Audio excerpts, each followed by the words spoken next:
Hello viewers, welcome back to our channel Telugu Dose, and don't forget to subscribe our channel and hit bell icon for more notifications.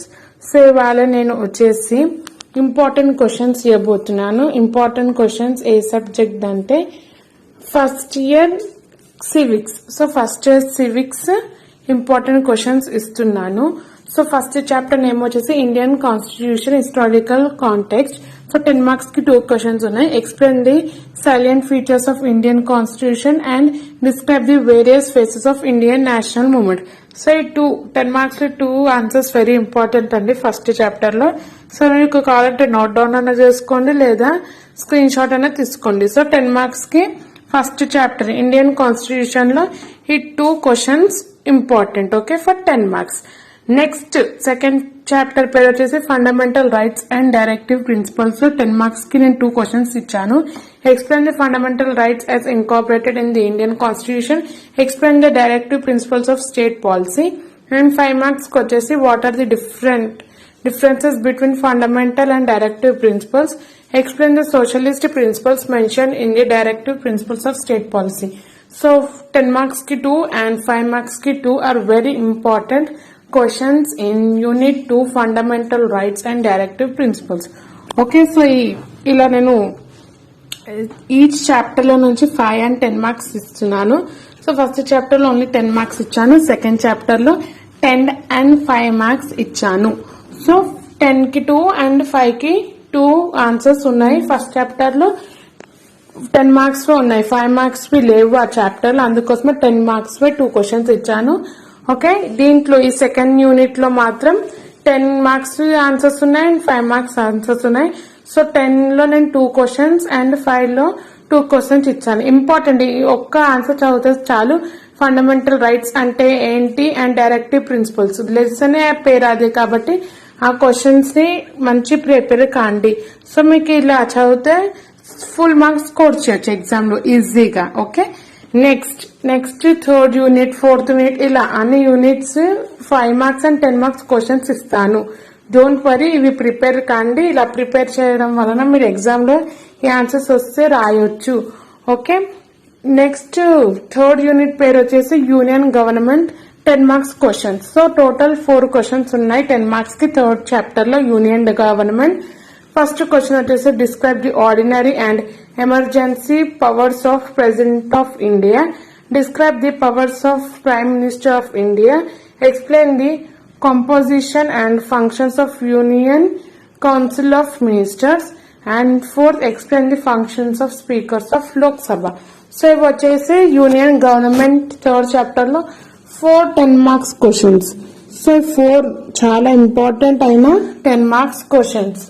ఓకేనా, ఇది ఇలా ఈ 4 ఇట్లోనైనా compulsory ఒక్కటన్నా వస్తుంది. And not only మన channel and మీ మ్యామ్స్ ఇచ్చిన important questions ని కూడా రివైజ్ చేసుకోండి. ఇవే వస్తాయని కాదు, ఇవి చదువుకుంటే వచ్చే మీ లక్, వచ్చినా రాకపోయినా మీరు చదువుకోవాలి. సో మీరు ఛాన్స్ ఏది తీసుకోవద్దు, ఎగ్జామ్ లో ఇవే చదువుకొని పోతే రిస్క్ తీసుకోవద్దు. అందుకోసం అన్ని ఆన్సర్స్ ని ఒకసారి రివైజ్ చేసుకొని పెట్టుకుంటే మీకు ఏ ఆన్సర్ వచ్చినా మీరు ఎగ్జామ్ లో రాయొచ్చు. ఓకే, ఎగ్జామ్ కాబట్టి అన్ని రివైజ్ చేసుకొని పెట్టుకోండి బిఫోర్ హ్యాండ్ గా. ఇవే ఒక 5 answers చదువుకొని వెళ్తే అవి వస్తాయని అజెప్షన్ లో ఉండకండి. ఓకేనా, నా అడ్వైస్ వచ్చేసి నేను ఇచ్చినవి కానీ మీ ఫ్రెండ్స్ మీ మ్యామ్స్ ఇచ్చినా కానీ అన్ని క్వశ్చన్స్ ని ఒక దగ్గర పెట్టుకొని రివైజ్ చేసుకొని పెట్టుకోండి. సో సైడ్ హెడ్డింగ్స్ అన్న నేర్చుకున్నా ఓన్ గా రాయొచ్చు మీ answer. Okay, next fourth unit వచ్చేసి state government 10 marks questions. So 2 10 marks ఉన్నాయి, 2 5 marks ఉన్నాయి. Write about powers and functions of state governor. Explain the powers and functions of chief minister. 5 marks కి point of powers of state councils of ministers. So ఇది వచ్చేసి explain the structure of state legislative council. So ఇక్కడ మీకు second question 5 marks కి second question వచ్చేసి explain the structure of the state legislative council. Okay, మీకు రాసుకోవడానికి నేను చదువుతున్నాను, రాసుకోండి. ఇవే 5 and 10 marks questions 4th unit state government లో. సో మీకు తెలుసు ఈజీగా powers and functions of chief minister. Chief minister ఎవరు స్టేట్ కు ఉంటారు. సో ఆయన పవర్స్ అండ్ ఫంక్షన్స్ రాయాలి. And powers and functions of state governor. So state governor and state chief minister. Chief minister and governor state వాళ్ళ powers నేర్చుకుంటే చాలు. Okay, మీకు తెలుసు సీఎం పవర్స్ ఏముంటాయి, గవర్నర్ పవర్స్ ఏముంటాయి. అండ్ 5 మార్క్స్ వచ్చేసి point out powers of the state council of ministers and explain the structure of state legislative council. Okay, next 7th unit లో వచ్చేసి social political movements and environmental struggles in Telangana. ఈ 7th chapter లో 10 marks కి question 1 ఉంది, 5 marks కి 1 ఉంది. So explain the causes and consequences of Telangana peasant armed struggle. First question 10 marks.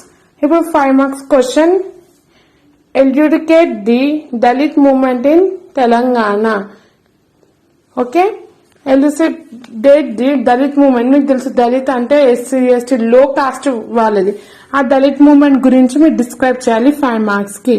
Okay, first వచ్చేసి causes and consequences of Telangana peasant armed struggle. So ఈ 10 marks కి 1 and 5 marks కి 1 ఇచ్చాను. ఈ ఆన్సర్స్ చదువుకోండి. మీకు తెలుసు ఎలా రాయాలో, నేను ఆల్రెడీ క్లాసెస్ లో ఎక్స్ప్లెయిన్ చేశాను, మరోసారి చెప్తున్నాను. మీరు ఫస్ట్ ఆఫ్ ఆల్ 10 మార్క్స్ కి ఆన్సర్ అటెంప్ట్ చేస్తే first introduction, meaning or definition దీని గురించి అన్న ఉంటే అండ్ మీ పాయింట్స్ రాయండి. లాస్ట్ కి కంక్లూజన్ కంపల్సరీ రాయండి. సో కంక్లూజన్ అంటే above are the principles of లేదా పవర్స్ ఆఫ్ సీఎం, ఈ విధంగా కంక్లూజన్ ఒక 1-2 లైన్స్ వచ్చినా చాలు, మీకు ఫుల్ మార్క్స్ స్కోర్ చేయొచ్చు. అండ్ 8th చాప్టర్ వచ్చేసి emergency of Telangana statement. Okay, emergency of Telangana state 8th chapter పేరు. 10 మార్క్స్ కి ఒక క్వశ్చన్ ఇచ్చాను అండ్ 5 మార్క్స్ కి 3 క్వశ్చన్స్ ఇచ్చాను. సో 10 మార్క్స్ క్వశ్చన్ ఏంటంటే discuss the formation of Telangana as the 29th state in the Indian union. So మీకు తెలుసు ఎలా డిస్క్రైబ్ చేయాలి మీరు ఫార్మేషన్ ఆఫ్ ఇండియా, తెలంగాణ ఎలా ఫార్మ్ అయింది. సో ఎలా 29th స్టేట్ ఎలా ఫార్మ్ అయింది, ప్రాసెస్ అంతా ఎన్నో మూమెంట్స్ జరిగాయి, ఎన్నో స్ట్రగల్స్ ఫైట్స్ జరిగాయి. ఈ విధంగా 10 మార్క్స్ కి ఫుల్ గా రాయాలి. అండ్ 5 మార్క్స్ వచ్చేసి explain the provisions of gentlemen's agreement, right and note on Telangana movement in 1969 and explain the constitution of provisions of AP reorganisation act 2014. సో 5 మార్క్స్ కి 3 క్వశ్చన్స్ ఉన్నాయి. You have to learn and you have to write. So ఇప్పటి వరకు నేను 10 marks కి ఎలా రాయాలో చెప్పాను కదా. 10 మార్క్స్ కి వచ్చేసి మీరు 10 మార్క్స్ కాబట్టి మీరు 3 పేజెస్ రాయాలి ఆన్సర్స్. ఓకే, 3 అన్న 2.5 అన్న. సో 2.5 నుంచి 3 అని పెట్టుకోండి. 3 కన్నా ఎక్కువ అవసరం లేదు. 10 మార్క్స్ కి 2.5 to 3 అంటే 2.5 అన్న 3 మధ్యలో రాయండి. అప్పుడు మీకు 10 మార్క్స్ ఫుల్ ఇస్తారు. ఓకే, ఒకవేళ 5 మార్క్స్ కి ఎంత రాయాలంటే same introduction, the meaning, definition, points, last conclusion ఈజీగా చెప్పొచ్చు. The above points are the functions of CM లేదా గవర్నర్, ఈ విధంగా. సో 5 మార్క్స్ కి ఎంత రాయాలి మీరు అంటే ఇప్పుడు 10 మార్క్స్ కి 3 పేజెస్ రాస్తున్నారు కాబట్టి 5 మార్క్స్ దాంట్లో హాఫ్, 3 కి హాఫ్ చేస్తే 1.5. సో 5 మార్క్స్ కి 1.5 పేజ్ రాయండి. ఓకేనా.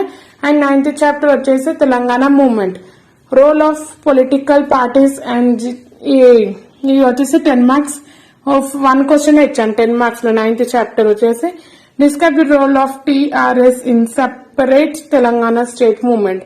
మీకు తెలుసు ఇదంతా, మన తెలంగాణ స్టేట్ లో ఉన్నాం కాబట్టి ఇదంతా తెలుసు. ఇది 10 మార్క్స్ కి డిస్క్రైబ్ చేయాలని. 5 మార్క్స్ కి వచ్చేసి role of BJP. So role of BJP and role of TDP, ఈ ఆన్సర్. సో ఇవి వచ్చేసి ఇంపార్టెంట్ క్వశ్చన్స్ అండి, నేను సివిక్స్ లో నుంచి ఇచ్చినాయి. Okay, thank you for watching.